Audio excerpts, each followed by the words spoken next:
Tapi banyak ke bang abang dapat apa email-email daripada orang ni sebenarnya?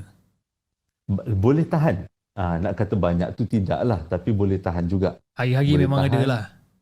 tahan. Hari-hari, tidaklah hari-hari, tapi selang sehari tu ada yang Okay. hantarkan cerita, baik panjang, baik pendek. Right. Kadang-kadang ada yang hantarkan nombor telefon, minta abang telefon semula. Jadi Ah. abang carilah peluang untuk dengar telefon, untuk dengarkan. Dengan abang punya cerita. Malam ni berapa cerita abang nak share lebih kurang malam ni? Abang asalnya ada beberapa cerita yang menarik lah Okay. yang abang nak ceritakan. Tapi abang tapis-tapis sebabnya ialah walaupun abang dikenali sebagai Josie Perlipolara, tapi pada masa yang sama ada orang yang betul-betul dengan abang. Jadi abang tak boleh nak sampaikan cerita yang boleh menyentuh orang lain punya sensitiviti. Okay. Jadi hari ni abang nak sampaikan daripada semua abang pilih, hari ni abang nak sampaikan 4. Oh, kau? 3 daripadanya adalah kisah yang seram. Ah. Satu kisah seram tapi ke arah lucu. Ah, Jarang kita dapat konten-konten seram lucu ni. Kan? Seram lucu ni. Okay. Seram lucu ni tak tahulah. Abang rasa macam abang je yang lucu. Tapi kalau orang lain dengar tak lucu, tak abang minta maaf sangat-sangat. Okay. Okay bang, sebelum kita merepek dengan lebih jauh, jom kita dengarkan cerita Abang Jo yang pertama. Okey, cerita yang pertama ni adalah pengalaman manis sebenarnya. Hmm. Pengalaman manis abang dengan arwah atuk abang. Okay. Atuk abang, kalau dulu abang pernah cerita dekat Apis, atuk abang adalah seorang imam kampung Okay. yang dihormati dekat kampung abang dan selalu dipanggil sama ada dalam kampung atau keluar kampung untuk mengubati orang. Hmm. Orang selalu panggil dia. Dan kadang-kadang dia terpaksa duduk dekat kalau jarak tempat orang tu jauh, contohnya orang Pahang yang panggil, orang Pulau Pinang ataupun orang Kedah yang panggil. Jadi dia terpaksa bermalam dekat rumah orang tu semata-mata nak mengubat orang. Hmm. Okey, itu adalah arwah atuk abang. Dan sepanjang dia jadi seorang pengubat, menjadi rungutan jugalah, anak-anak merungut jugalah sebabnya dia ni kalau mengubat orang dia tak akan minta duit, dia tak Okay. akan minta upah. Okay. Sebab dia kata ini adalah tanggungjawab sosial. Dia tanggungjawab dia kepada orang yang lain. Okay. Jadi dia selalu dia tak minta upah. Jadi keadaan ekonomi keluarga kadang-kadang tegang jugalah mengikut cerita pakcik-pakcik abang kan. Okey.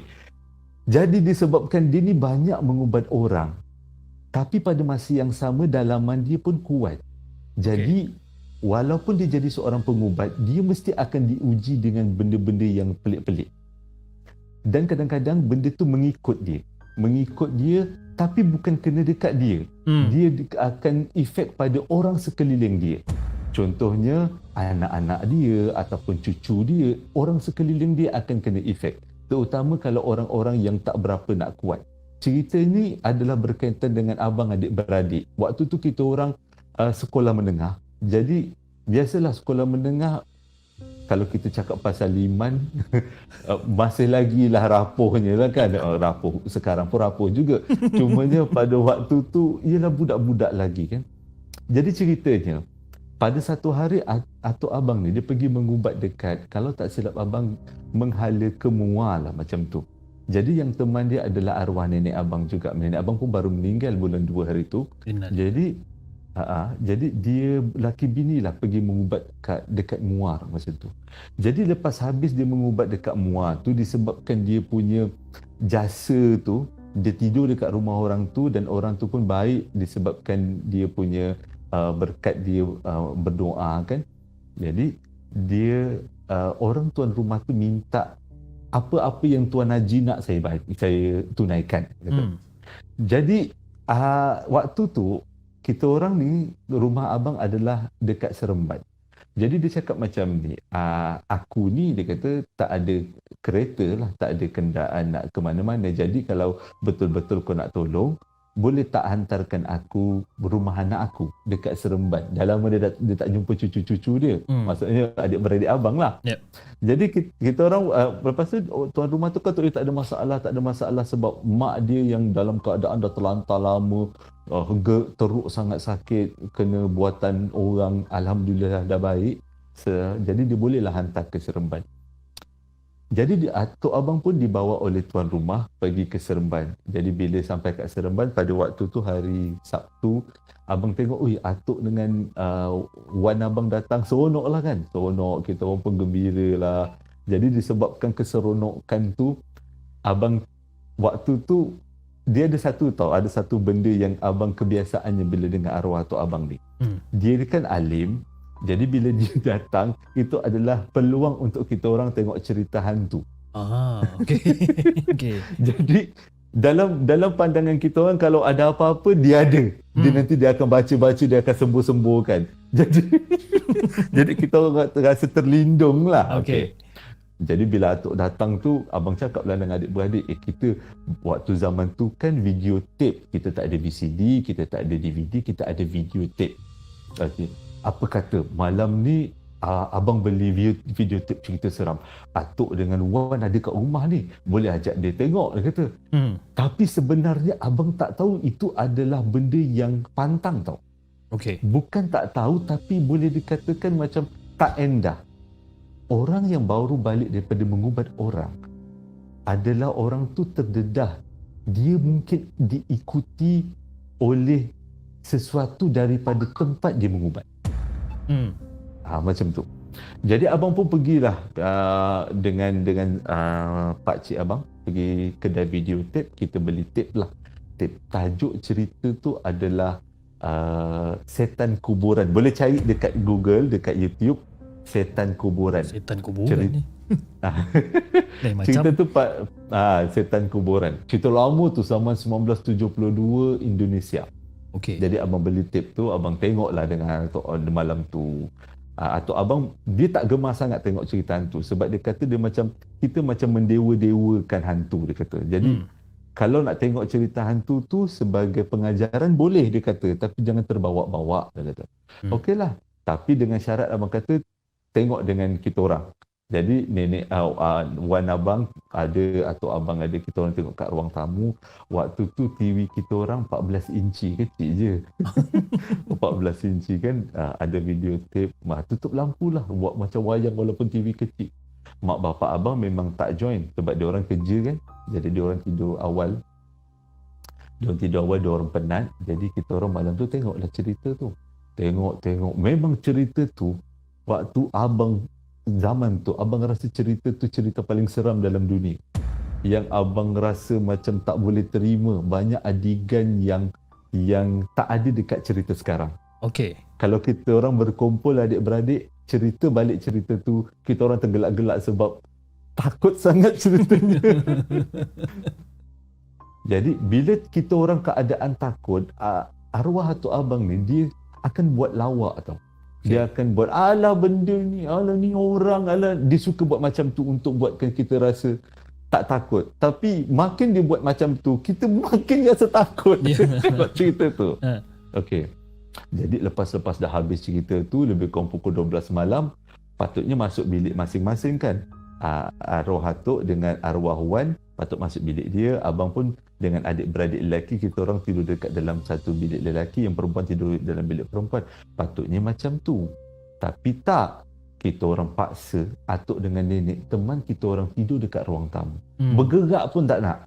Tak nak bergerak, nak tidur dekat ruang tamu. Tolonglah tok, dia kata. Wan, tolonglah tidur ramai-ramai kat ruang tamu. Kita orang tak nak tidur dalam bilik. Kita orang takut. Sanggup. Waktu tu arwah atuk abang marah. Inilah yang aku tak suka, dia kata. Inilah yang atuk tak suka. Korang tengok cerita, lepas tu korang sendiri yang takut. Tapi tak kisahlah, dia nak marah pun marahlah. Yang penting tidurlah dekat ruang tamu. Okey. Jadi atuk abang cakap macam ni. Sebelum tidur pergi semayang, dah siap semayang isyak. Sebelum tidur pergilah kencing dulu, buat ambil gebar, selimut ke apa benda, betulkan tempat tidur dulu. Jadi kita orang pun pergilah ke belakang, ambil barang yang untuk dibuat di bantal-bantal tu semua kat dalam bilik. Waktu tu wan abang ada dekat depan. Waktu ambil barang tu, dengar macam atuk abang gelak-gelak tau. Atuk abang gelak-gelak. Lepas tu nenek abang, wan abang tu macam marah-marah. abang mula-mula tak faham kenapa diorang gelak-gelak sebab atuk abang ni bukan jenis orang yang suka buat-buat lawak. Tapi dia suka gelak tapi dia tak suka buat lawak sangat. Jadi abang dengar je kenapa lawan tu dua orang ni seorang tergelak, seorang marah-marah, seorang tergelak, seorang marah-marah. Jadi kita orang pun bawa bantal, bawa toto semua dan bantal atuk nenek abang kita orang bawa sampai dekat ruang tamu. Kita orang lari balik ke bilik.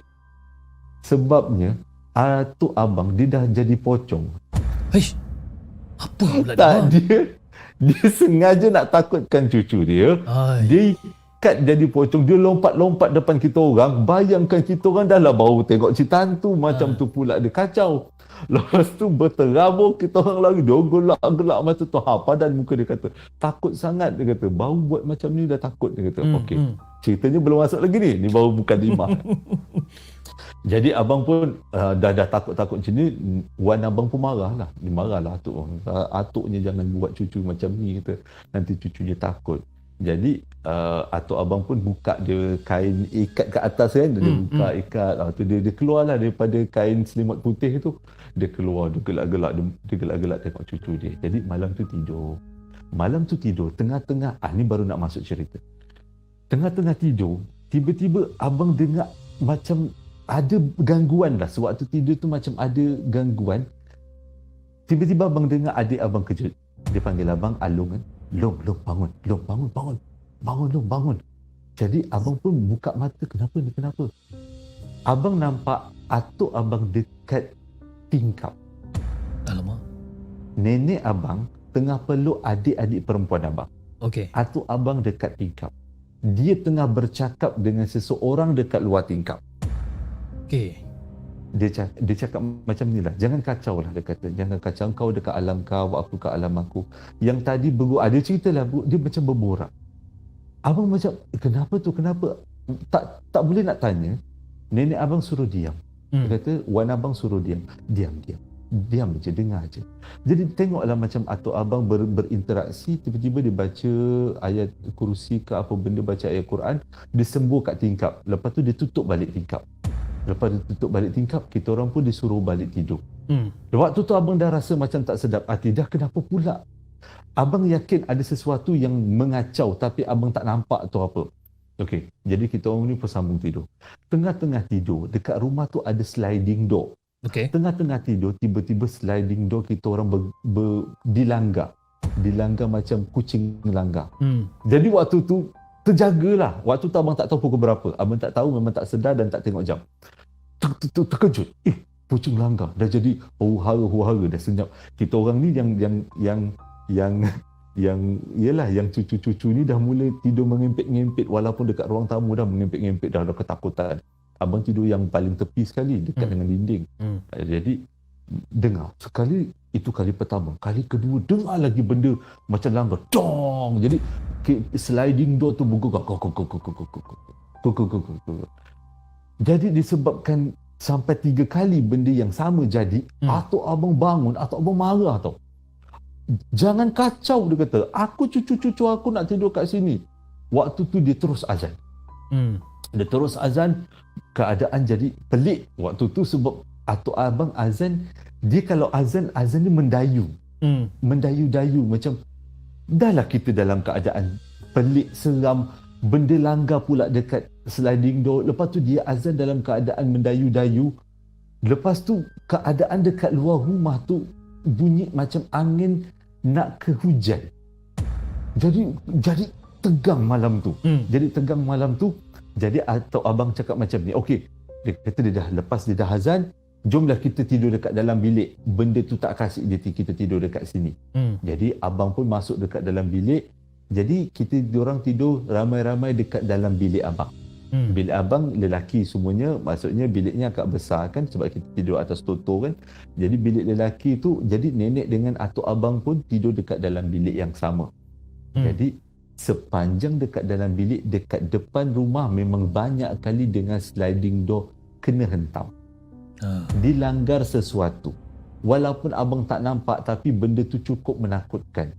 Cukup membuatkan abang yang ada dekat dalam bilik tu tak tidur-tidur.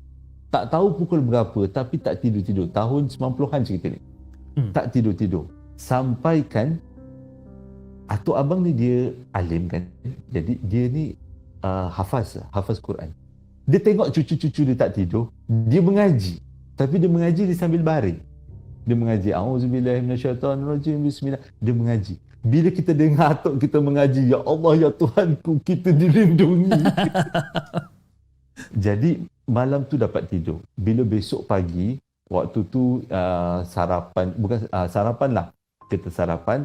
Jadi abang dengarlah apa yang atuk abang ceritakan daripada mak bapak abang. Sebab mak bapak abang dengar macam ada bunyi pintu sliding door tu kuat-kuat kan pintu.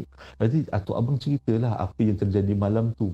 Rupanya yang datang malam tu adalah dia kan pergi mengubat orang dekat Muar kan. Jadi benda yang dekat Muar tu yang ikut dia. Yang ikut dia sampai ke rumah. Ditambah pula abang pada waktu tu tengok cerita hantu. Tengok cerita hantu macam seolah-olah memanggil dia. Seolah-olah memanggil dia. Jadi abang bertanya dia dengan atuk abang, tak nampak ke macam tak rasa ke benda tu ikut? Dia kata, mana rasa, kita manusia, dia alam jin, kita alam manusia, tak boleh rasa. Kalau boleh rasa tu orang tu alim, atuk abang cakap. Tapi dalam hati abang, bukan atuk aku alim juga, takkan dia tak dapat rasa. Mungkin dia rasa, tapi cucu-cucu nak tengok juga cerita hantu, jadi dia tak larang lah. Cuma dia dah bersedia lah kemungkinan yang akan berlaku. Jadi bila dia cerita dengan bapa abang pagi tu, barulah abang faham situasinya, kenapa berlaku gangguan tu. Padahal rumah tu tak adalah rumah seram, rumah tu tak seram, rumah tu elok-elok aja. Tapi malam tu lah, walaupun abang tak nampak, tapi di waktu tengah malam sliding door kita dilanggar, itu cukup menakutkan. Ditambah pula yang tadi tu tengok cerita hantu, dah bayang ni macam-macam. Abang terbayang hantu tu yang langgar. Setan kuburan. Nanti boleh cari dekat YouTube. Itulah saya tengok kuburan. Juga ada setan kuburan ni tahun 1975 punya cerita lama. Cerita lama. Dia banyak adegan yang buatkan abang kecut perut. Adegan bangun keluar pada kubur. Tapi kira nasib baik jugalah masa pada malam tu pun benda tu tak menampakkan diri kan. Cukuplah dengan bunyi-bunyian aja pun. Cukup dengan bunyi-bunyian tak menampakkan diri, tapi alhamdulillah lah. Jadi tak adalah abang. Kalaulah atuk abang tak ada waktu tu, abang rasa abang takut. Abang huru-hara. Dan abang tak tengok cerita hantu, tapi ada atuk yang alim macam tu, jadi rasa terlindung lah. Bila dia mengaji malam tu, sambil dia mengaji, sambil dia tengok cucu dia tak tidur kan, dia mengaji, dan abang rasa tenang gila waktu tu. Tenang rasa sangat. Rasa selamat. Rasa selamat, rasa macam diberkati. Betul. Jadi itu adalah cerita yang pertama, pengalaman waktu abang sekolah menengah masa tu. Waktu tu sekolah cerita menengah. Yang pertama dia.